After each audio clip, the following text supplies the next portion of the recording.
நேயர்கள் எல்லாருக்கும் வணக்கம். நாகத்வஜாய வித்மகே பத்மஹஸ்தாய தீமகே தன்னோ ராகு பிரசோதயாத். அஜ்வத்வஜாய வித்மகே சூலஹஸ்தாய தீமகே தன்னோ கேது பிரசோதயாத். என்ன ராகு கேது மந்திரம்லாம் சொல்கிறேன் அப்படின்னு பார்க்குறீங்களா? இந்த வீடியோவில் 2025 வருடத்திற்கான சிறப்பு ராகு கேது பயிற்சி பலன்கள் அப்படிங்கிறது தான் பார்க்க போகிறோம். அதாவது தமிழ்நாட்டில் ராகு கேதுக்கள் அப்படிங்கிறதுல பல ஜோதிடர்களுக்கே சரியான விளக்கம் அப்படிங்கிறது இல்லை. ராகு யார், கேது யார், இவங்க கொடுக்கக்கூடிய பலன் எப்படி இருக்கும் அப்படிங்கிறது பல ஜோதிடர்களுக்கே தெரியறது கிடையாது. அதாவது ராகு கேதுக்கள், நிழல் கிரகங்கள், சர்ப்ப கிரகங்கள், சாயா கிரகங்கள் இதோட எல்லாரும் முடிச்சிடுறாங்க. நீங்கள் கேரளாவெல்லாம் போய் பார்த்தீங்கன்னா நவகிரகங்களில் ராகு கேதுக்களோட நிலை, ராசி மாற்றத்தை வச்சு மட்டுமே ஜோதிடமே சொல்லி முடிச்சிருவாங்க, ஜாதகமே பார்த்து முடிச்சிருவாங்க. அந்த அளவுக்கு இந்த சர்ப்ப கிரகங்களோட அமைவு மாற்றம் அப்படிங்கிறது ரொம்ப முக்கியம். இதில் ராகு அப்படிங்கிறவர் விஷப்பாம்பு, கேது அப்படிங்கிறவர் விஷமற்ற பாம்பு. அதாவது ராகு அதீத தைரியம் அப்படிங்கிறத கொடுப்பாரு, நமக்கு நிறைய கர்ம வினைகள், முன்னோர்களோட கர்ம வினை கொடுப்பாரு. கேதுங்கிறவர் பட்டற்ற ஒரு தன்மையை கொடுப்பாரு. ஒவ்வொரு கிரகங்களுக்கும் ஒவ்வொரு நாள் இருக்குது பார்த்தீங்களா? இப்போ ஞாயிறுக்கு சூரியன், திங்களுக்கு சந்திரன், செவ்வாய்க்கு செவ்வாய், புதனுக்கு புதன், வியாழனுக்கு குரு, வெள்ளிக்கு சுக்கிரன், சனிக்கு சனின்னு. அது மாதிரி ராகு கேதுகளுக்கு கிழமை இருக்கா ஜோசியரை அப்படிங்கன்னா இல்லைன்னு பலர் சொல்லுவாங்க. ஆனால் இருக்குது. ஒவ்வொரு நாள்லேயும் ராகு காலம் அப்படின்னு 1.5 மணி நேரத்தை ராகு எடுத்துக்குவார். யமகண்டம் அப்படின்னு 1.5 மணி நேரத்தை கேது எடுத்துக்குவார். குளிகை அப்படின்னு ஒரு 1.5 மணி நேரத்தை சனி பகவானோட புத்திரன் மாந்தி எடுத்துக்குவார். அந்த வகையில் இந்த கிரகங்களுக்கும் ஒவ்வொரு நாள்லேயும் பங்கு இருக்குது. அப்போ இந்த கிரகங்களுக்கு சுய வீடு இல்லை அப்படின்னா யாரோட வீட்டில் இருக்கோ அதுக்குண்டான பலாபலன்கள் அப்படிங்கிறத கூடுதலாகவே கொடுப்பாங்க. இந்த 2025 ராகு கேதுக்கள் உங்களோட ராசிக்கு எப்படிப்பட்ட மாற்றங்களை கொடுக்க போகுது அப்படிங்கிறத ரொம்ப துல்லியமாக கணிச்சு சிறப்பு தொகுப்பாக உங்களுக்கு தரேன். கடைசி வரைக்கும் பாருங்கள். நல்ல மாற்றம் இந்த சர்ப்ப கிரகங்களால் உங்களுக்கு உருவாகட்டும். தனுசு ராசி நேயர்களே, ராகு கேது பயிற்சி 2025. இது வரைக்கும் உங்களோட ராசிக்கு ராகு 4வது வீட்டில் இருந்தார். இப்போ அப்படியே முன்னுக்கு 3வது வீட்டுக்கு வர போகிறார். அதோட முக்கியமான விஷயம் என்ன அப்படின்னு பார்த்தீங்கன்னா, கேது 10ஆம் இடத்துல இருந்துட்டு 9ஆம் வீட்டுக்கு போகிறார். இதே காலகட்டத்தில் மார்ச் 29, 2025 சனி பகவான் உங்களோட ராசிக்கு 3வது வீட்டிலேருந்து 4வது வீட்டுக்கு போயிடுறார். அர்த்தாஷ்டம சனியோட ஆதிக்கம் அப்படிங்கிறது உங்களுக்கு தொடங்குது. ராசிக்கு அதிபதியான குரு பகவான் 6வது வீட்டிலேருந்து 7வது வீட்டுக்கு போகிறார். உங்களோட ராசியவும் பார்க்க போகிறார். பல நன்மைகள் இருக்குது. அதாவது ராகு 4வது வீட்டிலேருந்து 3வது வீட்டுக்கு போகிறார் அப்படின்னா 3ஆம் இடம் அப்படிங்கிறது மறைவு ஸ்தானம், சகோதரர்களை குறிக்கக்கூடிய இடம். அண்ணன் தம்பிகளை பிரித்து விட்டுருவார், அடிதடியில் விட்டுருவார், சொத்து பிரச்சனை வரும், பங்காளிகளுக்குள்ள பாகப்பிரிவினை வரும். இதையெல்லாம் பல ஜோசியர்கள் சொல்லியிருப்பாங்க. அதை எல்லாத்தையுமே அப்படி மூட்டை கட்டி ஓரமாக வச்சுட்டு இந்த ஜோசியத்தை கேளுங்க.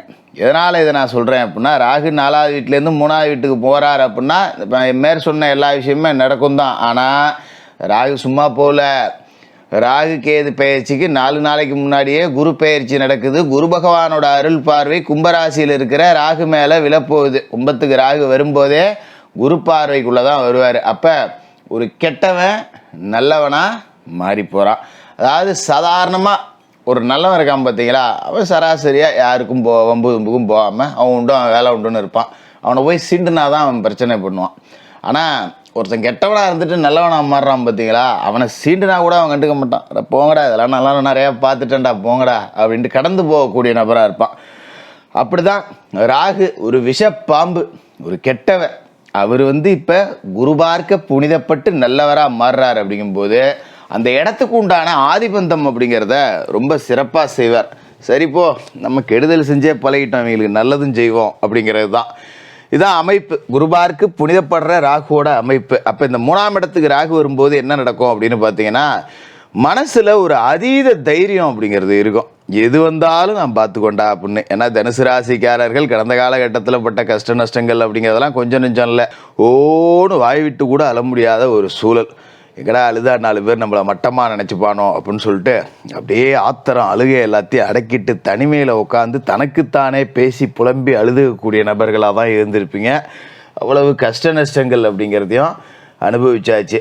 சரி, இப்போ ராகு உங்களுக்கு அதீத தைரியத்தை கொடுத்துருவார். எது வந்தாலும் பார்த்துக்கலாம், நம்மளால முடியாது என்ன, எவ்வளோ பார்த்துட்டோம், இதை பார்க்க மாட்டோமா என்ன அப்படிங்கிற தைரியத்தை கொடுப்பார். இந்த 3ஆம் இடத்துல ராகு இருக்கும்போது சகோதர உறவுகள் நமக்கு ஆதரவாக இருப்போம். அதாவது குரு பார்த்து புனிதப்படுற ராகு.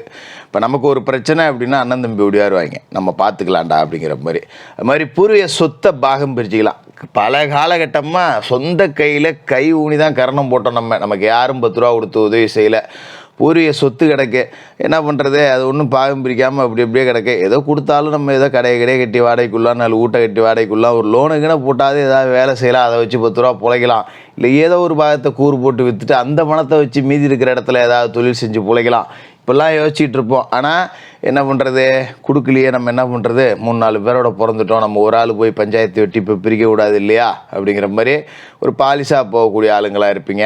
அதனால் கொஞ்சம் சரி வரட்டும் காலம்னு இருப்பீங்க இல்லையா. இப்போ அது பாகம் பிரிக்கப்பட்டு உங்களோட சொத்து, உங்களோட பாகம் அப்படிங்கிறது உங்கள் கைக்கு வந்துடும்.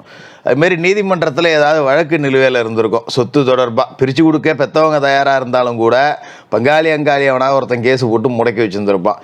இப்போ அந்த வழக்கில் வெற்றி பெற்று சொத்து உங்கள் கைக்கு வரக்கூடிய ஒரு அமைப்பு அப்படிங்கிறதும் இதே காலகட்டத்தில் இருக்குது. பயப்பட வேண்டியதில்லை. அதுமாரி சில பேருக்கு பூர்வீக வீடு பாலடைஞ்சு கிடக்கும், பார்த்தா கண்ணில் தண்ணி வரும். நான் பிறந்து வளர்ந்த வீடு, வாழ்ந்த வீடு இப்படி கிடக்கு, இதை இடித்துட்டு கட்டுறதுக்கோ ஒரு அமைப்பு வரலையே நமக்கு அப்படிங்கிற மாதிரி அந்த பக்கம் போகும்போதெல்லாம் அதை பார்த்தாலே கண்ணீர் வருதுன்னு அந்த பூர்வீக வீடு இருந்த பக்கமே போகாமல் கூட இன்னொரு தடவை சுற்றி போனாலும் பரவாயில்ல, அதை என்னால் பார்க்க முடியலடா அப்படிங்கிற மாதிரிலாம் கூட கடந்து போயிருப்பீங்க. அது மாதிரி பாலடைஞ்சு கிடக்கக்கூடிய உங்களோட வீடுகள், உங்களோட சொத்துகள் எல்லாமே இப்போ மராமத்து பணிகள் இடித்து தள்ளிட்டு வேலை ஆரம்பிக்கப்படும். அதுமாரி பூர்வீக சொத்தை விட்டு போனவங்க, பூர்வீக ஊரை விட்டு போனவங்க, சொந்த ஊரை விட்டு இங்கே வெளிநாடு போய் செட்டில் ஆகிருப்பீங்க, பல வருடம் கழித்து சொந்த ஊருக்கு வரணும்னு நினச்சவங்களாம் இப்போ வரலாம். அதுமாரி தாய்நாடு திரும்ப முடியாத சூழலில் போய் சிலர் சிக்கியிருப்பீங்க. ஒருத்தனை நம்பி வந்துட்டேன், கொண்டாந்து தெருவில் விட்டுட்டான், சிங்கப்பூரில், மலேசியாவில், துபாயில் ஒரு போலி விசாவை போட்டு விட்டான், மாட்டிக்கிட்டேன் அப்படிங்கிற நிலைமையில் இருக்கிறவங்களாம் கூட சொந்த ஊருக்கு திரும்பலாம். அதுமாரி சொந்த இடத்துல நமக்குன்னு ஒரு செல்வாக்கை நிலைநிறுத்தக்கூடிய காலகட்டமாக இருக்கும். கேது ராசிக்கு 10வது வீட்டிலேருந்து 9வது வீட்டுக்கு வரார். அதாவது பாக்கிய கேது அப்படின்னு இவரை நாம் சொல்லுவோம். இப்போ கேது உங்களுக்கு நிறைய வாய்ப்புகளை உருவாக்கி கொடுப்பார். என்கிட்ட திறமை இருக்குடா, எனக்கு வாய்ப்பு மட்டும் கிடைக்கல, ஒரு பெரிய தொழிலுக்கான சிந்தனை வச்சுருக்கேன், ஒரு 10 ரூபா முதலீடு இருந்தால் செஞ்சு பார்த்துருவேன், செய்ய முடியல அப்படின்னு இருக்கிறவங்க, வாய்ப்பு தேடி அலையிறவங்க, குறிப்பாக இந்த திரைத்துறை கலைத்துறை எல்லாம் இருக்கிறவங்க மெட்ராஸ் முழுக்க கிடப்பாங்க. போய் பார்த்தா நான் சினிமாவில் நடிகன் ஆகணும், நான் காமெடியன் ஆகணும், நான் டைரக்டர் ஆகணும், நான் மியூசிக் டைரக்டர் ஆகணும், இப்படியே சுற்றிட்டு இருப்பாங்க பசி பட்டினி பஞ்சம் கடந்து கூட. ஆனால் கொள்கையை விட்டு கொடுக்க மாட்டாங்க. அப்படிப்பட்டவங்களுக்கெல்லாம் வாய்ப்பு கிடைக்காத அந்த மாதிரி கிடக்கிறவங்களுக்கெல்லாம் வாய்ப்பு தேடி வரும். உங்களோட திறமையை நிரூபிக்கிறதுக்கான சந்தர்ப்பம் அப்படிங்கிறது வரும். அதை சரியாக பயன்படுத்திக்கிட்டீங்கன்னா வாழ்க்கையில் செட்டில் ஆகிடலாம். அதுமாரி அர்த்தாஷ்டம சனி அப்படிங்கிறது உங்களுக்கு இருக்குது. அதை பார்த்து நீங்கள் பெருசாக பயப்பட வேண்டியதில்லை. அர்த்தாஷ்டம சனி அப்படிங்கிறவர் கொஞ்சம் தேக ஆரோக்கியத்தில் பிரச்சனையை கொடுப்பார். சின்ன சின்ன வயிற்று வலி, கைகால் வலி, இந்த மாதிரியான பிரச்சனைகளை தான் கொடுப்பாரு. பெரிய அளவில் பாதிப்பு இருக்காது. பெத்த தாயாரோட உடல் ஆரோக்கியத்தில் கொஞ்சம் கூடுதல் கவனம் அப்படிங்கிறது வேணும். இதே காலகட்டத்தில் குரு பகவான் ராசிக்கு 6வது வீட்டிலேருந்து 7வது வீட்டுக்கு வந்துடுறார். மிக அற்புதமான இடம். கூட்டுத்தொழில் சிறப்பாக இருக்கும். நண்பர்கள் உங்களுக்கு உதவிகரமாக இருப்பாங்க. திருமணமாகாதவர்களுக்கு திருமணம் நடக்கும். இந்த மாதிரியான பாக்கியங்கள்லாம் கிடைக்கும். அதுமாரி உங்களோட ராசிக்கு லாப வீட்டில் குரு பார்வை விழுவுது அப்படிங்கிறதால காசு பணத்துக்கு 10 ரூபா பஞ்சமில்லாத சூழல் அப்படிங்கிறது இருக்கும். கடன்லாம் அடைச்சிடலாம், கவலைப்படாதீங்க, எந்த பிரச்சனையும் இருக்காது. அதோட ராசியிலேயே குரு பார்வை விழுவுது அப்படிங்கும்போது இந்த அர்த்தாஷ்டம சனியோட ஆதிக்கம் அப்படிங்கிறத கொஞ்சம் குறைப்பார். ஏதோ உடம்புல பிரச்சனை, ஒரு 10,000 5,000 செலவு பண்ணாமல் 500-300 சரியாக போச்சுரா அப்படிங்கிற அளவுக்கு குரு பார்வை அப்படிங்கிறது உங்களுக்கு நன்மைகள் அப்படிங்கிறத செய்யும். ராசிக்கு 3ஆம் வீடு ராகு மேலேயும் குரு பார்வை விழுவுது அப்படிங்கும்போது சகோதர உறவுகள் உங்களுக்கு மிக ஆறுதலாக இருப்பாங்க. இது எல்லாத்தையும் வச்சு பார்க்கும்போது இந்த ராகு கேது பயிற்சி உங்களுக்கு நன்மை தான். யார் சொன்னாலும் ராகு கேது பயிற்சியால் கெடுதல் அப்படின்னு நீங்கள் எடுத்துக்க வேண்டியதில்லை. ஏன்னா ராகு குரு பார்த்து புனிதப்படுறார். இவர் ஒரு புண்ணிய ராகு, நன்மைகளை கூடுதலாக செய்வார். கவலைப்படாதீங்க, இனிமேல் வாழ்க்கை நல்லா இருக்கும். தனுசு ராசிக்காரர்களுக்கு வாழ்த்துக்கள்.